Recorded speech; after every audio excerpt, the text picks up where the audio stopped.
on today's World Insight. A 50th year celebration of China's relations to the United Nations. A closer look at China-UN ties from the past to the present with the UN resident coordinator in China. Moonrise, a hymn to the United Nations and China at 50. And a panel discussion on climate change and biodiversity protection at the recently concluded COP15 in Kunming.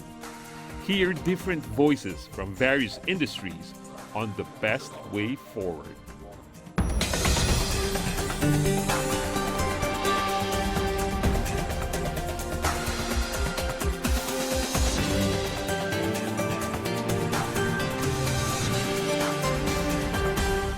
Here's our host, Tian Wei. Hello and welcome to World Insight. I'm Tian Wei. This year marks the 50th anniversary of the restoration of China's lawful United Nations seat. China was one of the architects of the United Nations, and it was the first UN Charter signatory in San Francisco in 1945. But it was only on October the 25th, 1971, at its 26th session, did the United Nations General Assembly adopt Resolution 2758 with an overwhelming majority.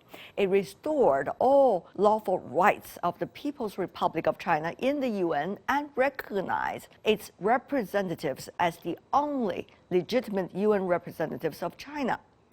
Over the past 50 years, the world has changed a lot, as China has gone through deep economic and social transformation. Earlier, I spoke to Sid Chatterjee, the United Nations resident coordinator in China. He shared his thoughts on this 50 years relationship between China and the United Nations, and many new developments in China over the past 5 decades. Let's listen in. Thinking about, it's already 50 years, isn't it? Mm-hmm. So much change in terms of China's status in the world, China's working with the UN and the UN as well. You know, here is a country which struggled with poverty not too long ago. Its per capita GDP was at about $180 back in 1979. Today, the per capita GDP of China has grown to $12,000, and we expect it to go to about $25,000 by 2025.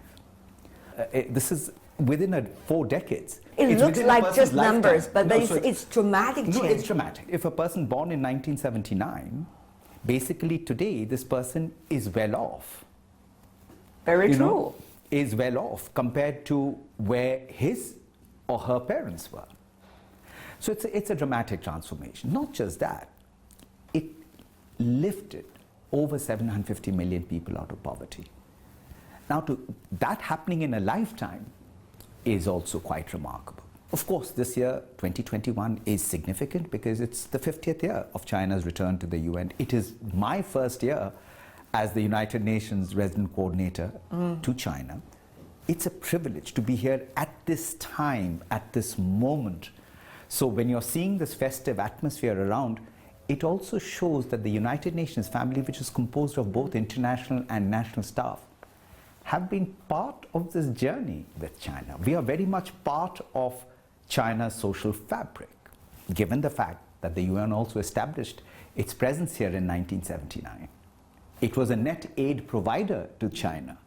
Today, China has reversed that and has become a net aid provider to many other developing countries in the world and returning that favor. But the UN has been part of this journey and has seen China's rise through its trials and tribulations, and seeing it today where it's become a global voice for multilateralism. So it seems that this reflection of 50 years could help us know much better about where we come from. Exactly. But where are we going? Yeah. That's another question, isn't it? You know, China's great advantage is its deep history.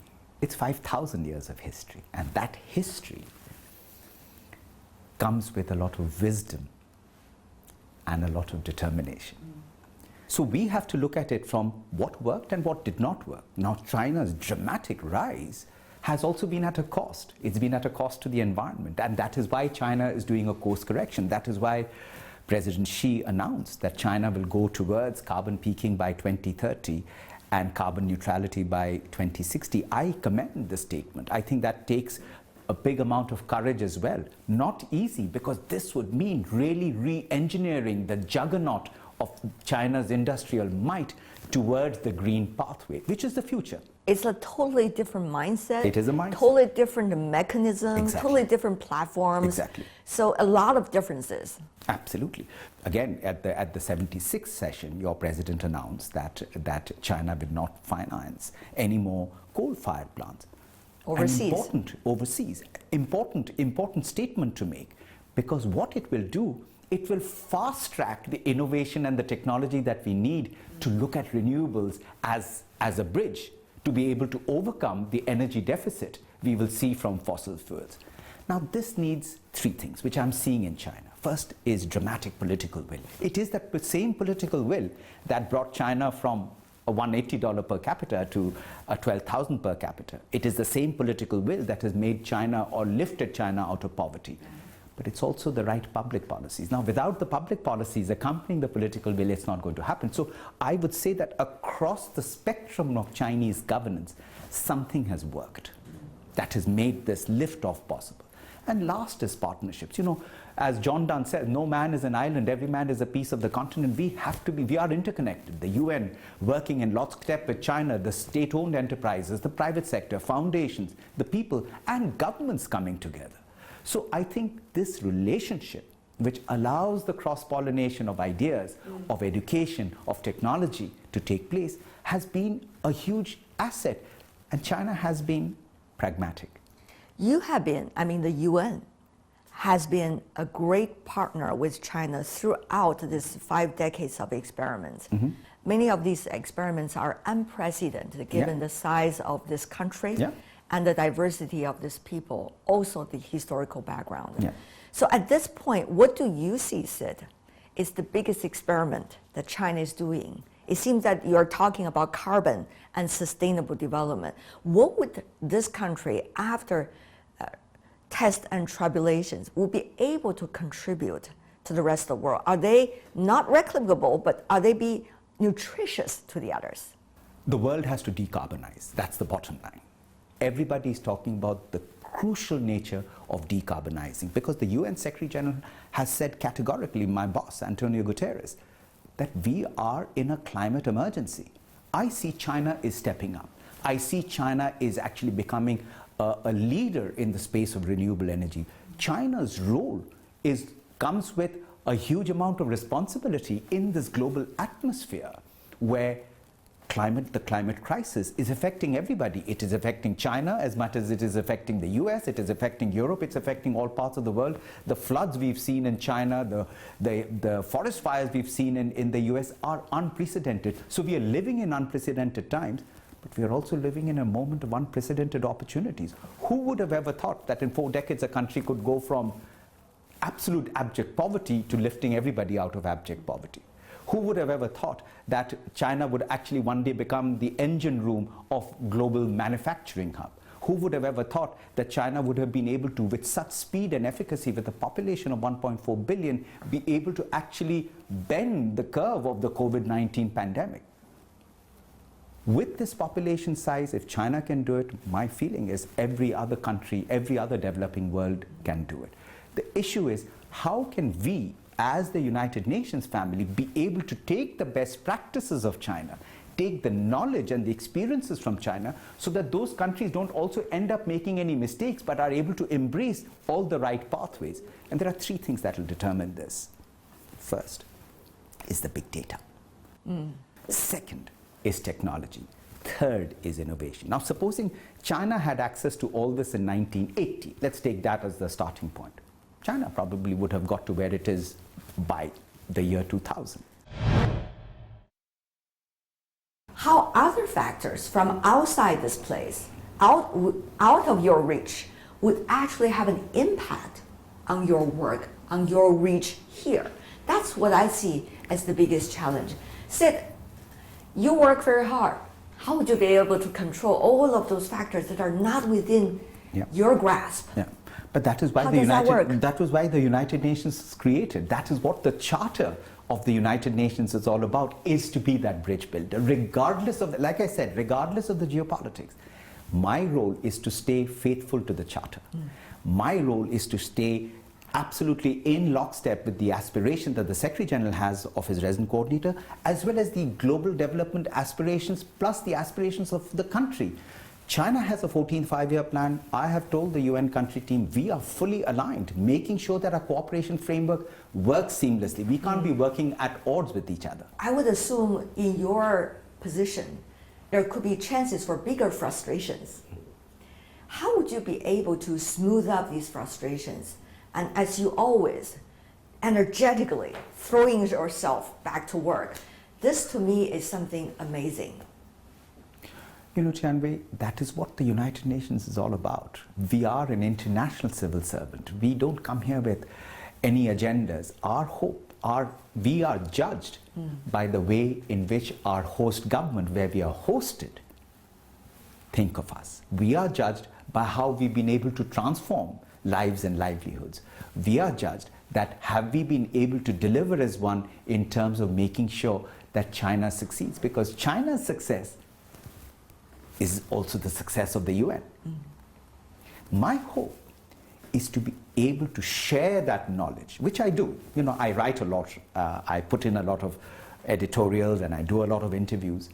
It is important to talk about a country which has come from virtually nowhere into becoming the second largest economy in the world, where it has allowed human development to progress, because you know poverty is very multidimensional, and that is why I talked about the importance of the 14th five-year plan and why we have to reduce inequalities, we have to reduce urban-rural divide.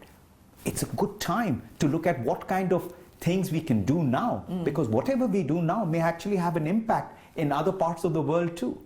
I was looking at the picture taken 50 years ago when Mr. Qiao Guanhua, the China representative to the UN when China resumed its UN seat, was laughing heartedly. And now, when we think about what has changed, people are mainly looking at how much changes have taken place in China. So it's amazing about how the world tried to accept China, embrace China again 50 years ago, vis-a-vis the world now is looking China with both curiosity and enormous interest for one purpose or another. I see this dramatic change very interesting to me as a journalist. How do you see that? You know, Tianwei, the nature of geopolitics is always very turbulent. It changes from time to time. But don't forget, even during the Cold War, the world was able to eradicate smallpox. Cooperation can still happen. Dialogue can still happen, despite our differences, which is where the basic principle of the United Nations is. And we must be able to provide that platform for it to happen. That is why the 76th General Assembly happened. President Xi gave a brilliant speech at the UN General Assembly, and you know the whole message on stopping new coal-fired power plants and focusing on low-carbon development was such a welcome thing. I believe there are those platforms which are available there for global leaders to come together, both physically or digitally. We as a global community, the UN system, which is representative of all the member states, have to be prepared. And whether this becomes a message of where the future collaboration needs to be. So to me, it's quite clear, the climate, our public health, prevention of conflicts, making sure that inequalities both within countries and between countries is minimized. Therefore, the whole principle of what is called the shared prosperity of mankind is very relevant. It actually responds to the 17 goals of the Sustainable Development Goals. As the resident coordinator here, I'm committed to making sure that we deliver on all those goals, and that itself becomes a way through which all the differences of humanity could actually be bridged. That's my vision to this. You know, on the 50th anniversary of China resuming the seat at the UN, you are hosting a poetry party. I'm sure there's something about what you're thinking right now. It's even beyond just documents and speeches. So, you know, at this historical moment as the UN resident coordinator, your role, your thoughts. when I watch a country which has been able to move in that trajectory, it inspires me. It gives me hope. It gives me the feeling that many other countries can actually emulate the model here and be able to fast track its development trajectory, because ultimately we are a human species. We are an intelligent species. Ours is about solidarity and compassion. Moonrise, a hymn to the United Nations and China at 50. An interpolation of W.H. Auden and Suchet. Happy birthday, United Nations, a 76-year history of triumphs and tribulations. China has risen like a phoenix rising from the ashes of pain and indignation. Its 5,000-year civilization, a pillar of its wisdom and determination. The nation has set forth, freeing her people from the shackles of poverty, a country united and determined to advance prosperity, embracing human development and humanity. As we mark 50 years this month of China's return to its lawful seat at the United Nations, we rejoice a golden jubilee. May we all be blessed with peace and longevity, to sharing the beauty of the moon in compassion and solidarity. You're watching World Insight with me, Tian Wei. Coming up, join me in a panel discussion on climate change and biodiversity protection at the recently concluded COP15 in Kunming. We will hear different voices on the best way forward, right after these reminders. Hello, welcome back. This is World Insight with me, Tian Wei. Last week, part 1 of the 15th meeting of the Conference of the Parties to the Convention on Biological Diversity, or known as COP15, wrapped up in Kunming. It set the stage for an ambitious post-2020 global biodiversity framework when it reconvenes in 2022. I hosted there a COP15 forum with the theme Coping with Climate Change and Protecting Biodiversity, which heard different perspectives based on the COP15 outcome.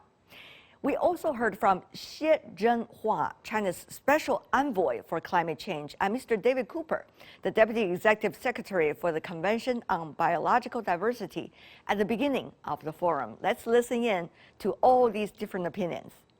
席卷全球的新冠疫情提醒我们，应对全球性的挑战，建设生态文明，要坚持系统思维，不能就发展谈发展，就生多谈生多，就气候谈气候，就环境谈环境，而是要将保护生物多样性、应对气候变化、改善生态环境质量的政策行动融入发展经济、改善民生、促进就业、保障健康、维护国家生态安全之中，实现协同增效，促进高质量可持续发展。 Our efforts to protect biodiversity and to combat climate change will succeed or fail together. We must address them together. The good news is that if we do address them together, we can get a virtuous cycle where ecosystem resilience and biodiversity is maintained and continues to provide climate mitigation and adaptation. Let us take the bold and urgent measures needed together to set in motion the transformative changes needed to address the biodiversity and climate crisis, as well as the health crisis, and to build a shared future for all life on Earth. In this forum, entrepreneurs from various industries talk about how companies can better help protect the biodiversity through innovation and sustainable development. They touch on taking greater social responsibility and engaging more people for biodiversity efforts. Let's listen to these voices from different companies.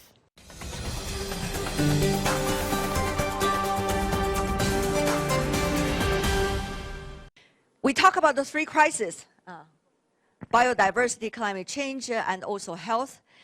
One of the reasons some suggest the earlier failure of biodiversity meeting the target is because of not involving more than any players than just the government, particularly the private sector and the business world. And that's why we are having all of you on the stage today. Let's start with Zhen Zhen. 其实作为一个企业，我们企业本身 As the largest cosmetics group both in China and the world, L'Oreal has always put the strategy of biodiversity protection as the top priority. In 2013, the company put forward the commitment of sustainability. Last year, we further announced a new commitment to sustainability for the next decade, based on 3 strategic pillars. One is self-transformation, and the other is empowerment for biodiversity and contributions for tackling global challenges. 这些方面来积极的推动我们的绿色发展，以及守护我们的地球的界限。Uge, your turn to tell us why you are here. You're from a financial institution, Absolutely, a bank. a bank, yeah. So what is the role of the bank, particularly with the financial support that everybody this time in the biodiversity conference has been talking about?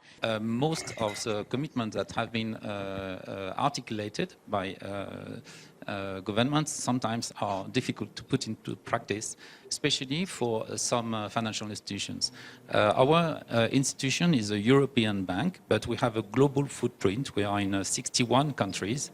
We have 130,000 employees. We have network banks, for example, in Russia. We have one of the largest network of banks in Africa. And obviously, this is the reason why very early we were incentivized to look at sustainability and biodiversity in particular. And that's the reason why actually very early we were committing in looking at sustainability as soon as 20 years ago. So it's not a new topic for an institution like ours. Now, how to put that into practice is more complicated, takes time, an enormous amount of time and energy.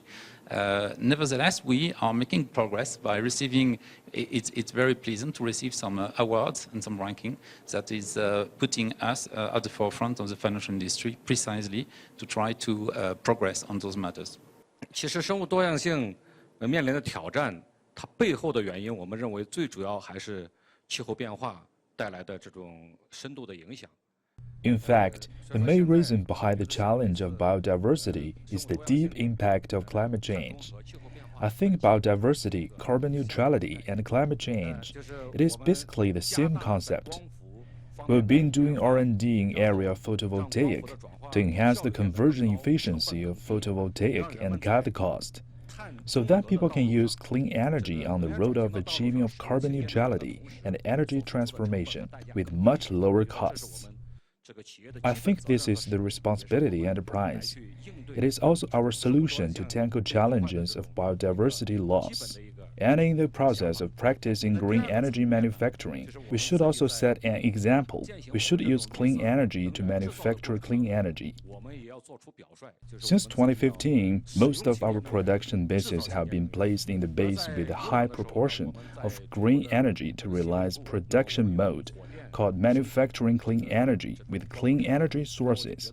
Our next step is to pursue the mode of solar for solar.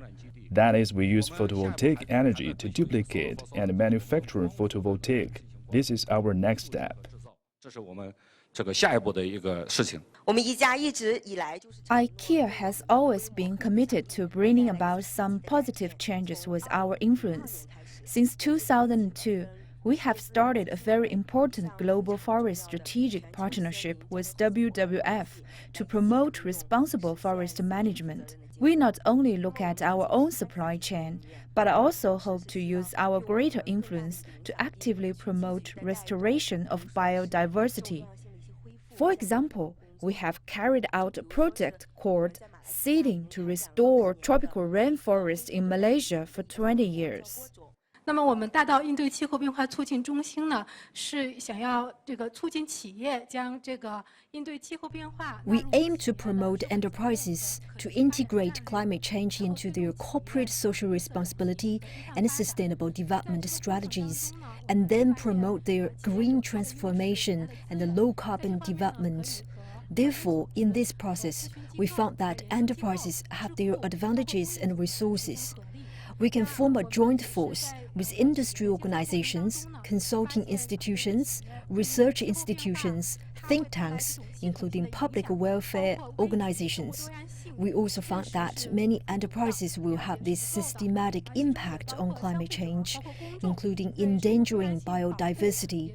The awareness is insufficient. The consumers, the public, lack of understanding of biodiversity protection. Therefore, we want to jointly plan some activities which can enhance everyone's awareness in this regard. 整个企业来讲，自己感到非常自豪的，不光是我们这135年的历史，不光是真正的我们自诩为真正的石油公司。As far as the whole enterprise is concerned, we are very proud, not only for our 135-year corporate history, our successful strategies, but also that we have special funds and special teams dedicated to sustainability. In fact, we are most proud that everyone regards themselves as responsible for promoting sustainable development. 一个企业怎么能够真正发挥自己的优势？我们怎么能开辟更多广泛和深入的合作伙伴？ So our own reflection, I think, may be from three aspects. One is how an enterprise can really give full play to its advantages and move forward making use of the global trends and local resource conditions and market needs. 生物的多样性，我觉得应该是个结果，而不是一个项目。肉类行业呢是通过保护生物多样性来实现保障肉类的正常生产。 The meat industry guarantees the normal production of meat by protecting biodiversity.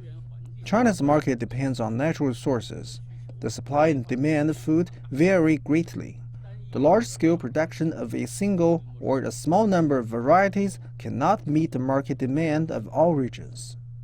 The Chinese market relies on diversified regional varieties to produce food suitable for different regional and local resource conditions and market needs.